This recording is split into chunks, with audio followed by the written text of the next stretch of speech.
Olá! Vamos falar um pouquinho sobre os tipos de rochas, período geológico. Para a gente falar de rocha, a gente tem que voltar um pouquinho, porque essas rochas estão onde? Na superfície terrestre, né? No nosso planeta. Mas e aí? Né? Onde esse planeta está?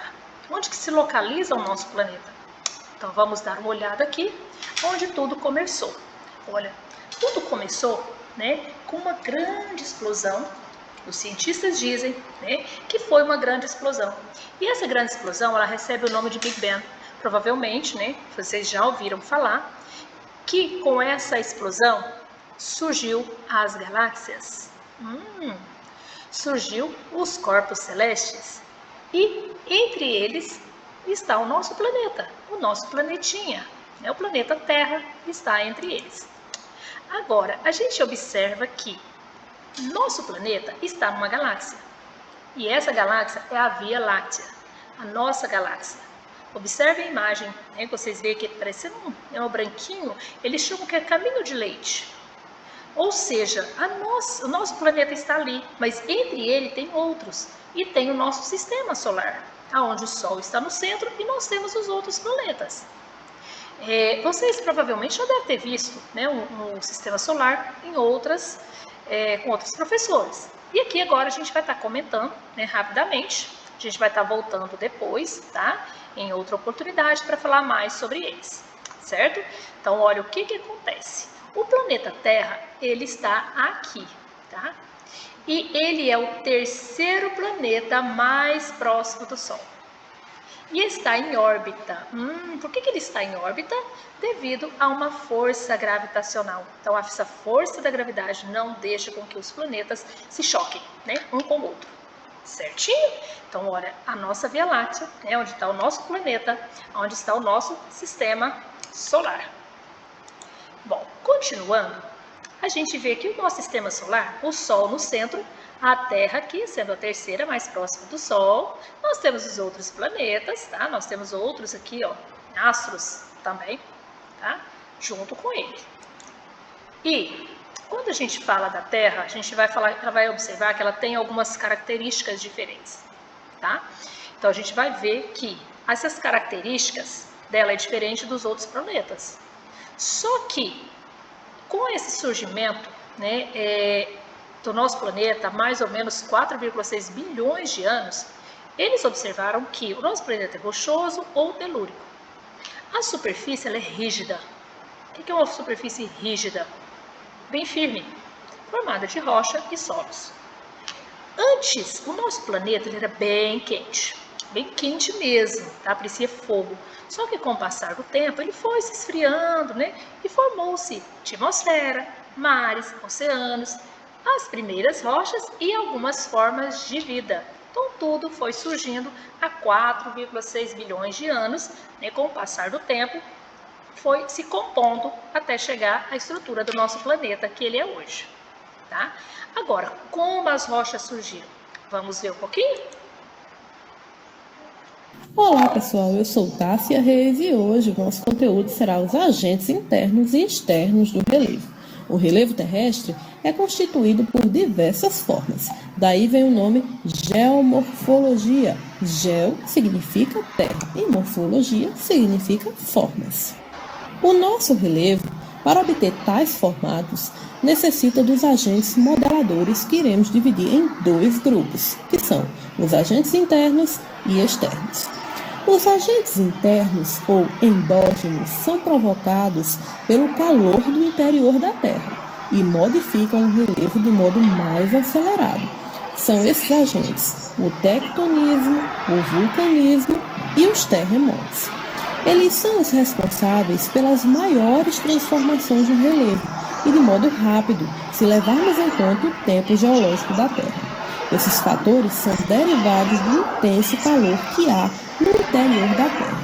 Veja bem, a crosta terrestre, que é a camada em que vivemos, é formada por rígidos blocos que chamamos de placas tectônicas. Essa crosta está em constante movimento. E aí você deve estar se perguntando, como assim se movimenta se a crosta é formada por um conjunto de rochas rígidas? Bem, O que explicará esse fenômeno é, na verdade, o que está por baixo da crosta terrestre, ou seja, o manto.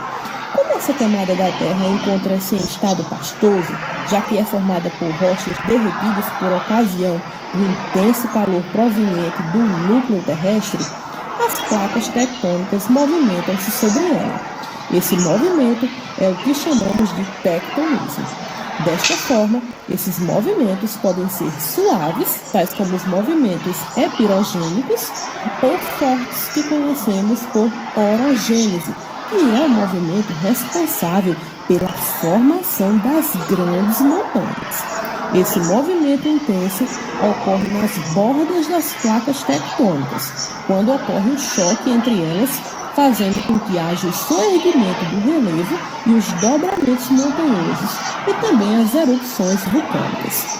Concentram-se, em sua maioria, nessas áreas de encontro de placas tectônicas.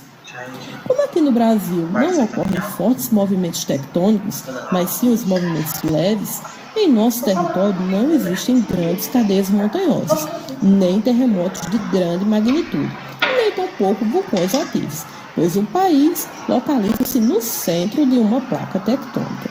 As erupções vulcânicas são grandes modificadores do relevo também, pois ao expelir o magma, que é a rocha em estado pastoso, que em contato com o ar mais frio se solidifica, transformando-se em novas rochas, modificando, portanto, o relevo. Os terremotos, por sua vez, transformam o relevo, pois esses abalos muitas vezes são violentos e são averiguados segundo a escala Richter, que varia de 1 a 9 graus. Podem rebaixar, levantar ou promover rachaduras no relevo de maneira muito brusca. Já os agentes externos ou exógenos modificam o relevo de modo mais lento e são responsáveis pelo processo de intemperismo, que é o processo natural de decomposição das rochas. Assim, provocam esse desgaste a ação da água, das marés, dos rios, dos ventos, da temperatura e dos organismos vivos. É só nós lembrarmos das grandes falésias, aqueles paredões esculpidos, pela forte presença ali das ondas, constantemente batendo e levando esse material para outros lugares.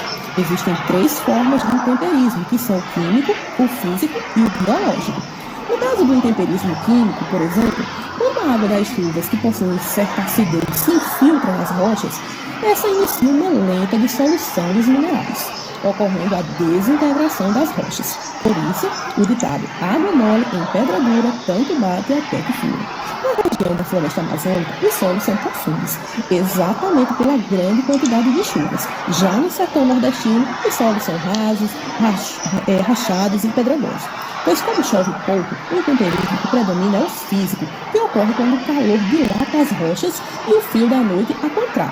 Dessa maneira, esse processo resulta na fragmentação das rochas. Já o intemperismo biológico é promovido pela ação de seres vivos, tais como o crescimento das plantas e suas raízes, que alteram a integridade das rochas, provocando sua fragmentação. Você certamente já presenciou uma calçada de concreto sendo soerguida em função do crescimento de uma árvore.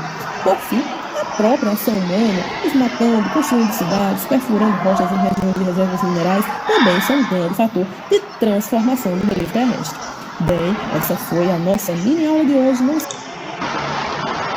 Bom, meninos, então vocês viram aí, né, um pouquinho falando sobre as rochas. A tia acelerou um pouquinho porque quando fala no processo químico, físico, depois a gente vai falar, né, detalhadamente sobre isso, ok? Continuando, vocês viram, né, que existe essa formação das rochas. Então vamos ver aí 3 tipos básicos de rocha: rochas magmáticas, rochas metamórficas, rochas sedimentares. Magmáticas, a gente até o próprio nome fala, veio do magma, né? Lembra lá do vulcão, vulcanismo? Então, veio de lá, né? Com resfriamento. Metamórficas, olha, alguém já ouviu falar em metamorfose? Transformação da borboleta? Aqui também. Ou seja, as rochas, elas vão estar se modificando, né? Essa metamorfose, tá? Ela vai passando também, ela vai modificando de acordo com o vento, chuva. E nós temos, às vezes, o sol, e temos também as rochas sedimentares, vem de sedimento. É onde vem com o vento um pedacinho de uma, depois vem com a outra, vai acumulando. Vocês podem ver que a gente percebe, né, a diferença de cores, porque há uma mistura. Então, são formadas por sedimentos, certo? Então, são os 3 tipos de rochas: magmáticas, do magma, metamórficas e sedimentares. Bom, tudo isso aqui, nessas rochas, também é possível encontrar algum fóssil. Mas o que é fóssil, né? A gente vê que são vestígios. A gente vê aqui, ó, que tem, né, alguns animais que nem existem mais. Até os vegetais também são encontrados. Aonde eles ficam naquela rocha, às vezes, aquela rocha ela sofreu o intemperismo. Vocês vão aprender sobre isso, intemperismo físico-químico. Pode ser que aconteça e ela petrificou, né? Aquele material, aquele ser vivo, ele ficou ali. Né? E ele acumula, ele faz parte também, né, do pedacinho daquela rocha. Então, eles encontram os vestígios. Tem o dinossauro, o peixe, né? Paleontólico ali, tá? Então, nós temos o fóssil, que são isso. Podemos relacionar as rochas sedimentares, que são formadas por sedimentos, né? Sedimento seria um pedaço de uma, um pedacinho da outra, ou seja, formação. Às vezes é vegetal, às vezes até restos de animais, composição de vários tipos de solo, que vem com vento, chuva, e também os fósseis. Então, essas rochas sedimentares, né, pela própria formação das rochas sedimentares, nós temos os fósseis. Pois é a partir da deposição de diferentes sedimentos em diferentes épocas e ao longo do tempo. Então, quer dizer, para formar essas rochas sedimentares, demoram muito tempo, anos. Tá? Por quê? Porque é como se a gente fosse depositando. Deposita uma camada, depois vem a outra camada. Mas essas camadas são depositadas, não é que o homem coloca, não. Elas são colocadas pela própria ação da natureza. Tá? Então, ela vai se formando, as rochas sedimentares. E aqui nós temos um videozinho que fala sobre fóssil. Ele é bem rápido, tá? Eu vou dar uma acelerada. Quando falamos em fósseis, quem nunca sonhou em descobrir um grande esqueleto de dinossauro? No entanto, é importante lembrar que fósseis não são apenas ossos. Uma pegada pode ser um fóssil e até mesmo as fezes. Os restos de fósseis são partes de animais ou plantas. Já os vestígios de fósseis são qualquer marca ou evidência de seres vivos anteriormente viventes. Para ser considerado fóssil, é preciso que o resto ou vestígio seja mais antigo do que 11.000 anos. Mas como acontece a formação desses fósseis? A fossilização está diretamente ligada à sedimentação do solo. Por isso, só é possível encontrar fósseis em rochas sedimentares. E como será que funciona? Quando uma espécie morre, o seu corpo passa por um processo de decomposição, causado pela ação dos fungos e bactérias. Após esse estágio, o corpo pode ser transportado e soterrado por uma camada de sedimento, que se assentam pela ação da água ou dos ventos. Essa camada de sedimento solidifica-se e depois acontece a compactação, até que esses se transformem em rochas sedimentares. Ao formar as rochas com os restos de organismos dentro delas, o processo de fossilização está finalizado. Já que os dinossauros são as grandes estrelas quando falamos em fósseis, como podemos saber se eles realmente existiram? Os estudiosos conseguem confirmar a existência de dinossauros através dos fósseis descobertos. Quando encontrados, são verificados o tamanho, as formas e a disposição dos ossos fossilizados, além de pegadas, dentes, garras e até mesmo fezes. Além disso, esses fósseis são datados para melhor identificação das espécies. Esses fósseis nos possibilitam entender as mudanças que ocorreram no planeta ao longo de milhões de anos e fornecem importantes evidências sobre a extinção de espécies, bem como a evolução e surgimento de tantas outras. E no Brasil, já foi encontrado algum dinossauro? Sim, inclusive em 2018, na cidade de Agudo, no Rio Grande do Sul, foi descoberto o maior e mais antigo dinossauro de pescoço longo do mundo. O fóssil tinha 3,5 metros de comprimento e 225 milhões de anos. Os dentes do dinossauro indicam que ele se alimentava de plantas. Essas informações são importantes para entender os hábitos, espécie e o período que esse animal viveu. Vamos recapitular? Os fósseis são restos ou vestígios de seres vivos que habitaram a Terra no passado. Sabemos da existência de dinossauros por causa dos fósseis, e os fósseis são importantes para entender as mudanças que ocorreram no planeta ao longo de milhões de anos. No Brasil, foi descoberto o maior e mais antigo dinossauro de pescoço longo do mundo. Agora é com você. Que tal simular a criação de um fóssil? Você vai precisar de um copo de farinha de trigo, meio copo de sal, meio copo de água, dinossauros plásticos, folhas ou conchas. Misture todos os ingredientes até formar uma massa. Abra a massa em pedaços e coloque o dinossauro, ou as conchas, ou a folha, pressionando para dar o formato, uma massa. Deixe secar por 3 dias, até endurecer. E aí, como ficou o seu fóssil? Poste nas redes sociais e marque com a hashtag Ciência em Cariacica e Dever em Casa. Você também pode enviar sua resposta para o e-mail que está aí na tela. Não esqueça de colocar seu nome. Bom, então vocês viram aí, né, que tem uma sugestão para vocês fazerem, né, entenderem como é, né, que eles encontram esses fósseis, a formação deles. certo? Não é necessário fazer, só se alguém tiver uma curiosidade e se tiver algum adulto por perto. Ok? Então, vocês viram aí sobre a formação, né, dos fósseis, sobre rochas. Espero que tenham compreendido um pouquinho sobre rochas, sua formação. Dúvidas? Estarei aqui. Então, sou a professora Regina Vieira, estou finalizando, né, uma parte da nossa aula, porque nossa aula também, né, continua com o nosso grupo, a nossa tarde. E vamos lá, certinho, turminha?